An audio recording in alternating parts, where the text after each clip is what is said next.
देखिए दो चरों में रैखिक समीकरण का रिवीजन करेंगे। दो चर मतलब वेरिएबल, और जो गिनतियाँ होती हैं 1 2 3 4 5 होती है कांस्टेंट, जिन्हें हम कहते हैं अचर। ठीक है, तो यहाँ पर हम देख रहे हैं इस तरह की जो समीकरण होगी वो कहलाती है दो चर में रैखिक समीकरण। इसमें ये x और y ये कहलाते हैं चर, और a b और c ये कहलाते हैं अचर। इस तरह का कॉम्बिनेशन होता है। एक x का पद होता है, x की घात 1 होती है, एक y का पद है। आप ये देख रहे हैं कि इनके बीच में गुणा का निशान है a और x, फिर प्लस आ गया, यहाँ प्लस आया, यहाँ से दूसरा पद शुरू हो गया। यहाँ तक एक पद था, ये दो पद और ये एक। कितने पद हैं इसमें? 3 पद। प्रत्येक पद में जो चर है उसकी घात 1 है। चर कौन है इसमें? x है। और दो चर में है तो दो चर हो गए और एक अचर पद वाला पद, और जो चर है उनके गुणांक भी अचर है। यहाँ पर अगर हम कहें x का गुणांक, तो x का गुणांक जो है वो x को गुणा करने वाला अंक a, y का गुणांक, और तीसरा आता है अचर। कितना है? बराबर लिखा है 0, इसलिए कहते हैं इसको समीकरण। बराबर 0 नहीं होता तो होता बीजीय व्यंजक। ठीक है, अलजेब्रिक एक्सप्रेशन। ठीक है, और अगर बराबर 0 लग गया तो बन गया समीकरण। अब बराबर 0 है, इसका मतलब a b c का कोई ना कोई मान होगा। फॉर एग्जाम्पल अगर हम कहें 3x + 2y + 1 बराबर 0। ठीक है, या दूसरा एग्जाम्पल ले ले x + y - 2 बराबर 0। ठीक है, दो समीकरणों पर हम विचार करते हैं। ये दोनों ही समीकरण x और y की घात 1 है।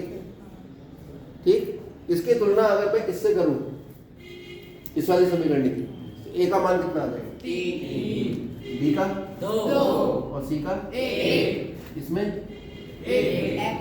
b बराबर 1 और c बराबर -2। अच्छा, इस समीकरण में बताओ।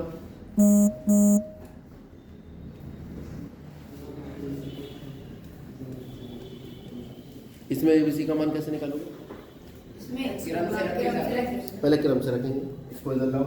-5x ये आएगा -15y + 4 ये माइनस प्लस का 15 इधर का माइनस का होगा +4। a का मान कितना है? -5, b का -15 और c 4। चलो इसमें बताओ y बराबर 5। अब इसमें बताओ a का मान 0, क्योंकि यहाँ पे x है ही नहीं, तो हम इसे लिखेंगे y - 5 बराबर 0 और लिख देंगे 0x। a बराबर कितना है? 0, b बराबर 5, 1, y का गुणांक कितना है? 1 और c बराबर -5। तो आपके कोर्स में पहली बात तो यह है कि समीकरणों को पहचानना है कि रैखिक समीकरण दो चरों में है या नहीं, और दूसरा काम है उसमें a b c के मान निकालना। ये आपकी पहली प्रश्नावली खत्म हो जाएगी इतनी बात से। Yes sir. ठीक, इसके बाद हम बात करते हैं दो चर वाली रैखिक समीकरण के हल। दो चरों में रैखिक समीकरण के हल। ये रिवीजन चल रहा है, पहले मैं इस चैप्टर को पूरा करा चुका हूँ। ठीक है, तो इसलिए केवल हम पॉइंटेड बात करेंगे, जिन बातों से हमारे सारे सवाल हल होंगे। जब हमने समझाया था तो हमने बहुत सारी बातें की, वो बातें भी की थी जिसका सिलेबस से कोई मतलब नहीं था, वो बातें भी की थी जिन बातों पे सवाल नहीं आते, क्योंकि सवाल तो जो आते हैं वो एक अलग मुद्दा होता है, किसी चीज़ को समझना एक बिल्कुल अलग मुद्दा होता है। ये कक्षा 10 में भी यही वाला पार्ट है। अगर यहाँ नहीं समझा तो वहाँ बहुत दिक्कत है। हल होते क्या है, जैसे मान लीजिए एग्जाम्पल ले रहे हैं x + y - 3 बराबर 0। हल जो है हमेशा किसी भी समीकरण के जो हल है वो चर के मान होते हैं। किसके? चर के मान। अब यहाँ पर कितने चर हैं? 2। तो दो चरों के मान होंगे, एक x और एक y, यानी इस समीकरण के जो हल निकलेंगे वो x और y के मान होंगे। उन्हें सॉल्यूशन भी कहते हैं। और जो x और y के मान हैं जो निकलेंगे वो ऐसे मान होंगे जिन मानों को समीकरण में रखने से LHS किसके बराबर हो जाए? क्या हुआ?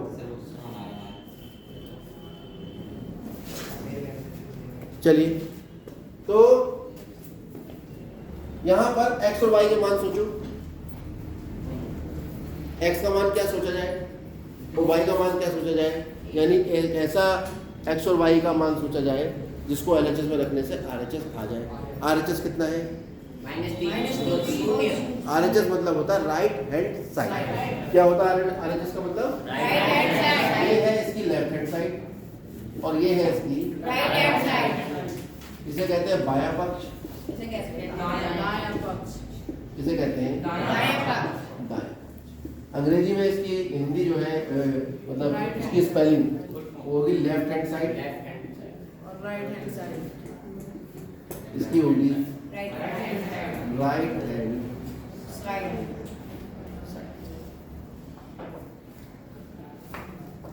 तो इधर लिख लो लेफ्ट हैंड साइड कितनी है?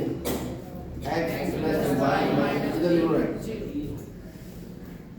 अब हम x और y के ऐसे मान सोचेंगे जिन्हें यहाँ रखने पर left hand side right hand side के बराबर है, यानी ऐसा मान आएगा जिनका योग 3 आ रहा होगा, तो 3 में 3 घट के 0 आएगा। अब x और y के ऐसे मान सोचो जिनका योग 3 आता है, x बराबर 1 और y बराबर 2।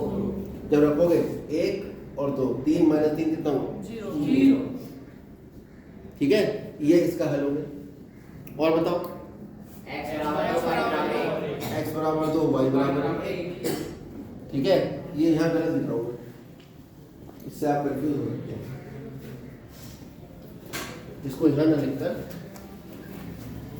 इसको यहाँ x बराबर 2 y बराबर 1 रखो। यहाँ पर 2 प्लस 1 माइनस 3 कितना आ गया?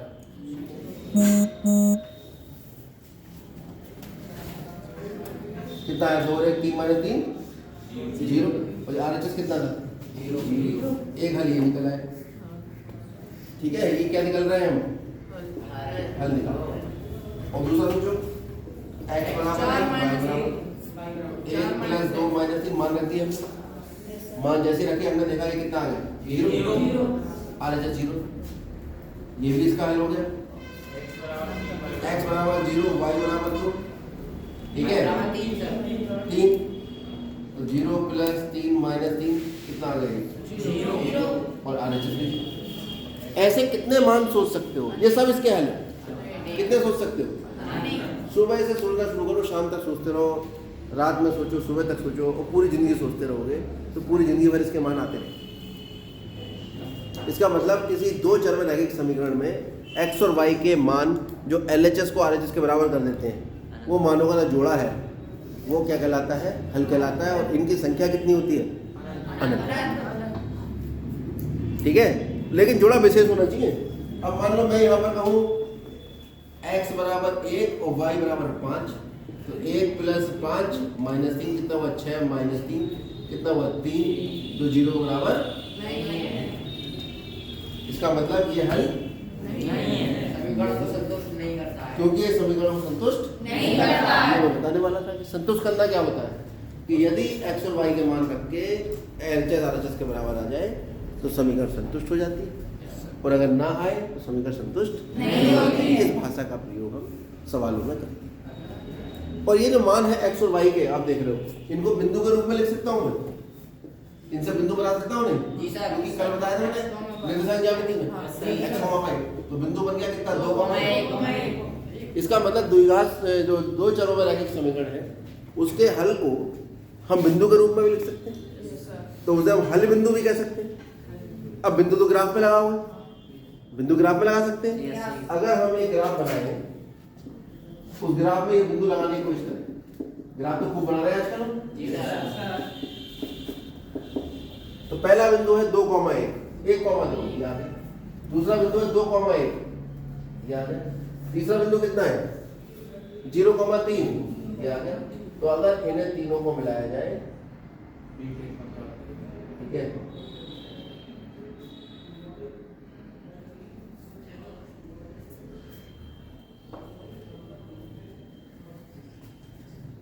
ये 2,1 आ गया, ये 1,2 आ गया, ये 0,3 आ गया, ये 3,0 आ गया। देखो 3,0 x बराबर 3 y बराबर 0 रख के वो भी समीकरण संतुष्ट करता है। इसका मतलब इस समीकरण पे ग्राफ पे जितने भी बिंदु देखोगे तुम देख लेना, ग्राफ से बिंदु देख लेना है, इस पे जितने भी स्थित हैं उन बिंदुओं को, जैसे यहाँ पर ये बिंदु दिख रहा है, ये यहाँ होगा -1, ये हो गया 4, -1 रख के देखो, 4 - 1 3 -3 0, ये भी इसको संतुष्ट कर रहा है। यानी अब इस रेखा के इधर उधर बिंदु लेके देखो, ये वाला 2, 0, ये वाला कितना होगा 0, ये लेके देखो जरा, ये लेके देखो, ये देखो 3, 2 लेके देखो। तो आप खुद ग्राफ से देखोगे, ग्राफ बनाने के बाद, कि अगर आपने दो बिंदु लिए या दो हल निकाले किसी भी रैखिक समीकरण के अपने हिसाब से, और उन दो हलों को अगर मैंने ग्राफ में लगा दिया, उन्हें मिला दिया, उनसे सरल रेखा पे स्थित जितने बिंदु होंगे वो तो इस समीकरण को संतुष्ट करेंगे, हल होंगे। उसके अलावा जितने भी बिंदु होंगे वो उसके हल नहीं होंगे। तो एक बहुत बड़ी बात निकल आई कि किसी दो चरों में रैखिक समीकरण के जो हल होते हैं उनको अगर बिंदु के रूप में हम माने, उन बिंदु को अगर ग्राफ में लगाएं और उन बिंदुओं को मिला दें, तो इस समीकरण के हल सभी उस रेखा पर स्थित होंगे जो रेखा इसके दो हलों को लेकर मिलाने से आई। यानी इस समीकरण को जो बीजगणित है उसको हमने बदल दिया एक सरल रेखा के रूप में, जो रेखा गणित, जिसमें स्थित प्रत्येक बिंदु इसका हल है, और इसके अलावा जो भी बिंदु है पूरे इसमें वो इसका हल नहीं है। एक और तरीका इसका हल निकालने का, दो समीकरणों का हल निकालने का बहुत आसान तरीका है। मान लो मैं दिया x + y = 4, तो एक तरीका होता है कि x का मान 0 ले लो, y का मान 4, ठीक है। यदि तो y का मान कितना आएगा, 0 + y = 4, कितना आ गया y का मान 4। तो बिंदु कितना निकला 0,4। एक बार ले लो y = 0, तो यहाँ पे y का मान 0 रखोगे, कितना आ जाएगा x + 0 = 4, x = 4, तो बिंदु कितना निकला 4,0। दो बिंदु निकला है, एक 0,4 और एक 4,0, दोनों को मिला दो, सरल रेखा आ गई। ये सरल रेखा कौन सी थी, x + y = 4। ये सरल रेखा कौन सी थी, x + y - 3, x + y - 3 0। ऐसे जितनी भी सरल रेखाएं हमें होंगी, दो हल निकालेंगे, दो बिंदु निकालेंगे, लगाएंगे, दोनों को मिला देंगे, उस सरल रेखा का, उस बीजगणितीय समीकरण का, दो चरों में समीकरण थी, उसका सरल रेखा का रूप यहाँ पे आपके सामने आ जाएगा। तो ये बहुत बड़ी मैथमेटिक्स का एक जो है सिद्धांत आया कि हम एक बीजगणित के समीकरण को, दो चरों में जो है रैखिक समीकरण, उसको हम सरल रेखा के रूप में निरूपित कर सकते हैं, और उस सरल रेखा के ऊपर जितने भी बिंदु होते हैं वो सभी उस बीजगणितीय जो समीकरण है उसके हल होते हैं। उसके अतिरिक्त अगर वो बिंदु सरल रेखा पर स्थित नहीं है तो वो इसका हल नहीं है। क्लियर हो गई बात? अब इतने ज्ञान से आप एक्सरसाइज पूरी करिए फटाफट।